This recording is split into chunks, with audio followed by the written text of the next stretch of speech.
Good afternoon. My name is Russell Lookadoo, President and Chief Strategist for H Architecture. I'm the HR guy for small business. My firm exists to leverage my experience and expertise so that small business owners can achieve their dreams through the effective use of their teams. Today, I'd like to talk with you about the return to work after this COVID-19 pandemic. Over the past few weeks, there have been unprecedented disruption in the workplace with the ability for people to come to work, pretty basic in many cases. But as this video is being recorded, many states are moving into a second phase of return to what we have known as normal. Today, I want to share with you 4 key areas to consider in reopening your workplace.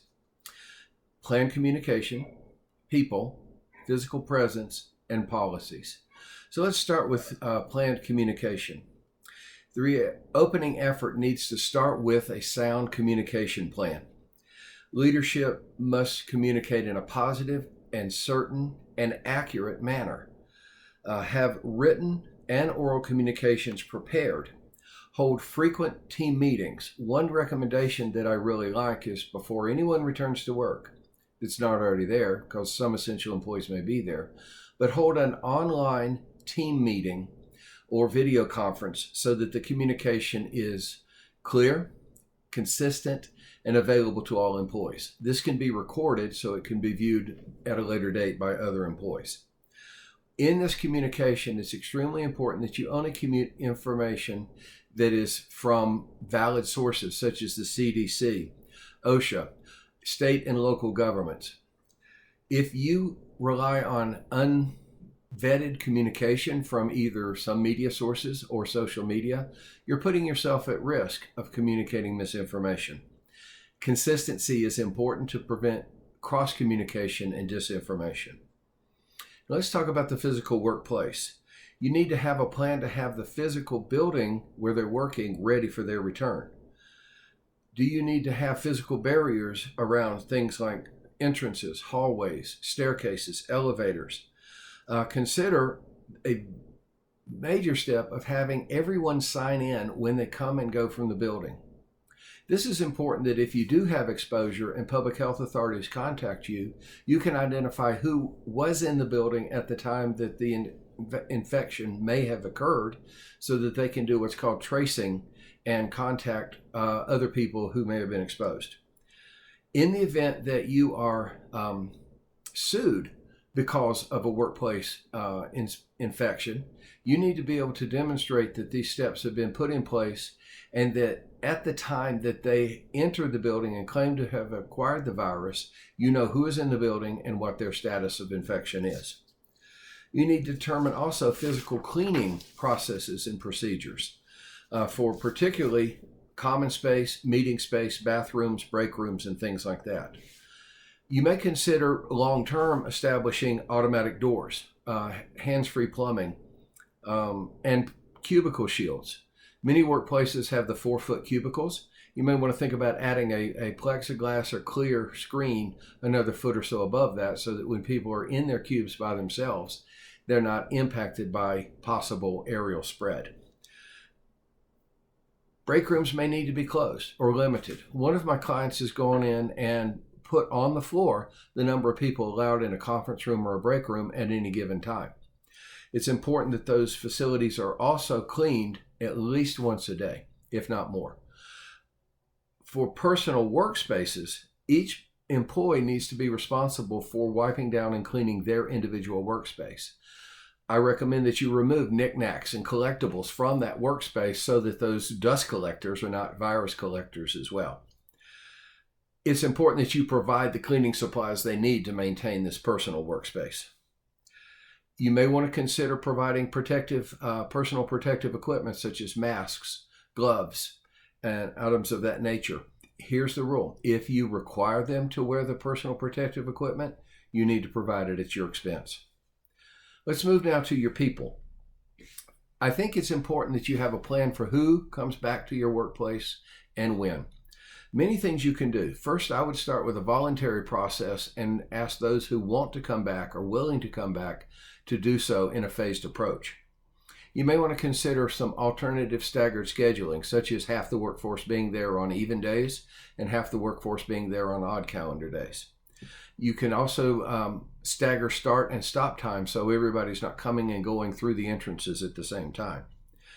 If you have employees who have identified themselves as a high-risk category, I recommend, and it is recommended, that you provide them with a separate work area, such as a converted conference room or collaboration room. In this pre-opening webinar or team meeting or conference call, it's important that you communicate what the policy is for return. Communicate it verbally in this meeting and have it in writing so that you can send it to them in the future. Now let's talk about employees who refuse to come back to work. Can you take action if someone says, I'm not coming back to work? Well, there's a key distinction you need to make between willing to come to work and able to come to work. In the first case, are they not able to come to work because they have the virus, they've been exposed, or they have significant underlying conditions? Let's take that apart. If they've been exposed or have the virus, you do not want them back in your workplace. If they have underlying conditions, you can ask them yes or no, do they have significant underlying conditions? If the answer is yes, that becomes an Americans with Disability Act question, and you need to accommodate their needs as possible. If they're simply unwilling to come to work because of fear, then you can take disciplinary action. Refusal to come to work can be considered a voluntary resignation. If that is the case, you need to discipline them first, give them the opportunity to come to work, and if they don't, ask for them to give that voluntary resignation, include the reason in writing, and report that to the state unemployment authorities. Establish some training for individuals who are coming back to work. Hold virtual town halls again regarding your processes for coming in and out of the room, any screening you're put in place, any personal protective equipment you have, and so forth. Again, in this training, you need to be sure and make clear that these provisions are temporary during the emergency and may be changed as conditions change. Now let's go to the topic of screening. The CDC does recommend some form of screening, particularly in dense or high population areas. It is your responsibility to establish a safe workplace under OSHA regulations. If an employee, you can ask an employee if they've had any symptoms, and if they do, you can require them not to come back to work for 3 days until the symptoms clear, or 2 weeks if they've actually been exposed and test negative. If you do put in some screening techniques such as temperature checking, it's important to know that the time it takes to be tested or screened is compensable time for hourly employees. Now let's look at who does the screening. I highly recommend that it not be a supervisory position for fear of retaliation or offering information that's inaccurate so that they don't fear losing their job. I like the idea of hiring an off-duty EMT or CRNA or some medical professional who's not working to come in and work on either a temporary agency payroll or your payroll so that it is an outside, confidential, competent individual doing that. The screening needs to be done in a manner that maintains social distancing and safety. I've seen a lot of workplaces that'll put up an awning in the entrance. When you're calling these folks back to the physical premises, it's a good idea for you to walk the walk. Start in a parking lot, go through the doors, go up the stairs, go in the break rooms, go in the bathrooms, go in the conference rooms, and look for things that need to be amended. Post signage about your policy. For example, in a conference room, you may have capacity limits at 50% of the normal capacity so that people don't overfill the conference rooms. Finally, let's look at policies. Look at your policies regarding potential impact of extended absences or even, unfortunately, death. These policies would include your group health plan, retirement plan, sick leave, disability, and unfortunately, bereavement. Review processes on new hire paperwork, performance management paperwork, benefits enrollment, and termination. How can you do these in a manner that is safe around social distancing and continuity and ability to do so? Review your business continuity plan. What I mean by that is, unfortunately, you have a situation where people are missing extended periods of time at work or even dying. Who's the next person up? What are the continuity standards for contacting employees? Do you have current, accurate contact information? We used to use phone trees in the old day, where each person would have assigned people to communicate to. Of course, we have better technology now around video conferencing and mass text, but make sure you have current information to reach people and they have information to inform you.